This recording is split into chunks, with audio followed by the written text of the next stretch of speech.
One question that I always get asked is, well, what's a good growth rate? And really, it's a very hard question to answer because growth rates are really dependent on the industry that you're in. They're dependent on the market segments, or it might even be dependent on your business. So it's not a question that you can necessarily answer. Growth rates are all relative, right? So keep that in mind. But one thing that you can control, while you can't control an industry growth rate or a market segment growth rate, you can control how you position your business within that industry or market segment. JFK said, a rising tide lifts all boats. And that's exactly the philosophy that we want to use here. I know it goes without saying, but you want to be in a business that's going to be successful, right? And that is going to have good growth rates. It's going to be a lot easier if you're in a business that has good growth rates than otherwise. So keep that in mind. So one of the things I want to make sure you don't do is don't make the mistake that a lot of entrepreneurs make. They ignore growth rates. They go, oh, I've got this great idea. I don't need to worry about growth rates, right? It's not important. My industry, I've got the best idea in the market. Don't worry about it.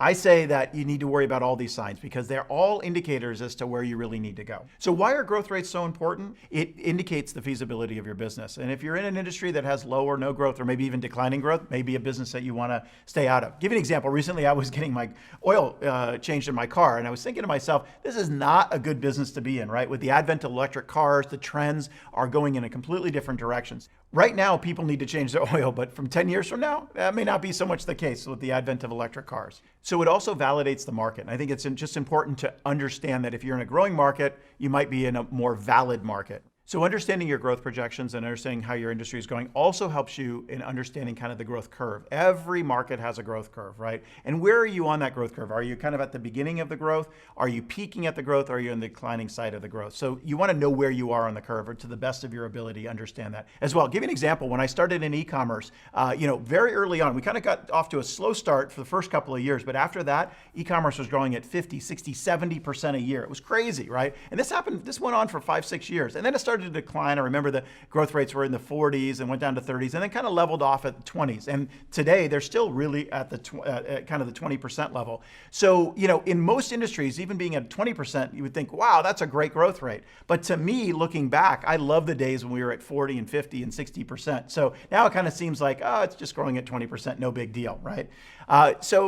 Again, it indicates how relative growth rates are depending on what industry you're in. So I think that's really important. Now, the other reason why you want to know your growth rates is for the investors. Investors, if you want to attract investors, it's going to be really important to understand your growth rates. And they love to be in industries that are growing rapidly. And give you an example, recently, if you put AI in your business plan, artificial intelligence, and that becomes part of your business plan in the tech world, then boy, you're going to get invested because AI is growing through the roof right now. A couple of years ago, the big buzzword was big data. And anybody that had big data in their business plan, boy, they were all set, right? So one thing I want you to know is that investors are lemmings. I don't mean to offend any investors out there, but they like to follow one another. So as soon as one makes an investment in a certain thing, the other one feels much more comfortable to kind of continue on. And that's very true when we start talking about growth projections and growth rates, because they're going to follow the growth. They're going to follow where that goes, right? So as an example, a couple of years ago, if you wrote the word big data anywhere in your business plan, investors would go for it because they knew that big data was a huge trend and growing very rapidly. Now today, if you write artificial intelligence in your business plan and you can back it up, they will fund you. And I know it's crazy, it sounds crazy, but again, they're lemmings. They're going to follow the growth, and that's what they're looking for. So you need to know this in order to really come home strong with your business plan. All right, let's get warmed up now, and let's go ahead and take a look and start off by just looking at some growth rates in different industries, and we can kind of see maybe a little bit about what is good and what's bad. So I always first suggest that you look forward, right? You're going forward with your growth rates. Then I say look backwards and then look all around. That's what we're going to do. So let's first look forward, right? So retail is growing at about 3% a year. It's actually not a very good growth rate, and retail has always traditionally been very sluggish, right? But what's interesting, it brings up a point that I had a client a couple of years ago that was in the retail industry. They were a big box retailer. They were a discount big box retailer, and they found a niche in that market they were growing at like 15 to 20% a year, right? So they were very successful in what otherwise, where Macy's and other big box retailers were closing stores, they were actually opening stores. So I find that kind of interesting. So you can find pockets where even a slow growth industry can be very, very successful.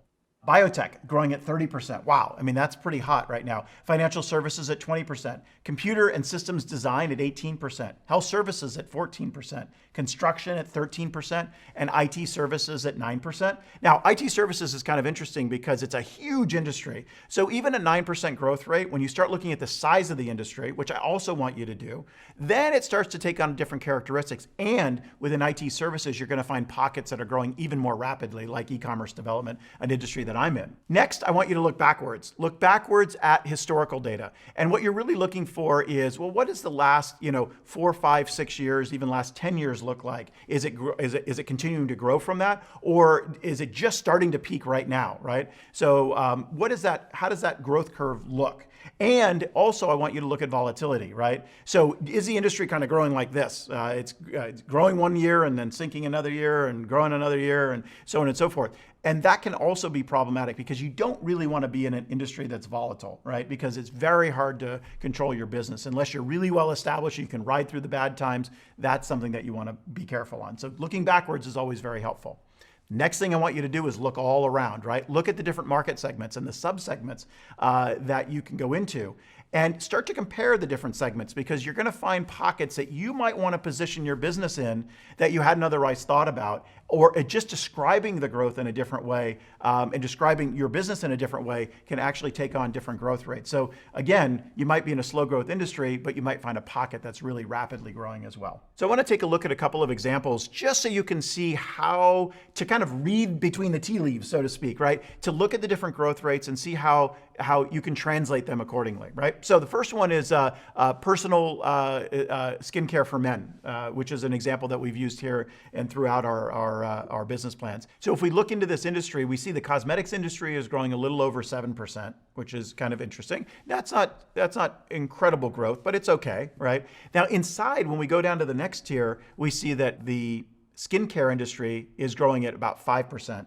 And men's skincare is actually also growing at 5% as well, or men's personal care is growing at 5%. So what you can kind of see from this example is you've got, and you're in the men's skincare line business, and you're in an industry that isn't growing very rapidly, but you're actually in a segment that's actually lower growth than the industry itself. Not necessarily that impressive. If an investor looks at that, two things are going to find problematic with it. One is the growth rates are not all that important, and the relative growth rate in your segment is actually lower than the industry is growing at. So that can cause some concern from investors. So we should look at that. Let's take a look at another example as well. So let's say you want to start a spa. Sounds like a fun business, right? So the spa business is actually in the wellness industry. So the wellness industry is growing at about 10%. Okay, that's good growth. An investor would look at that and they would be okay. They would be attracted to that. Now, when we drill down a little bit further, we look at two segments within the wellness industry, and they have wellness tourism. It's growing at 11%, okay, a little bit better. But the spa industry is actually only growing at 6%. So if I was to present that to an investor, I would go, not real good. That would not get an investor excited. If we go down to the next level though, med spas are actually growing at 17%. That's my golden nugget, right? So if I was going into the spa business and I could target my business or pivot my business to more of a med spa than just a normal traditional spa, that would then be a much more attractive industry, reposition the business, and I would be good to go from there. So remember, it's not about what is a good growth rate. It's all relative. So that's what I want you to be thinking about, and how you position your business inside that growth rate. That's the key.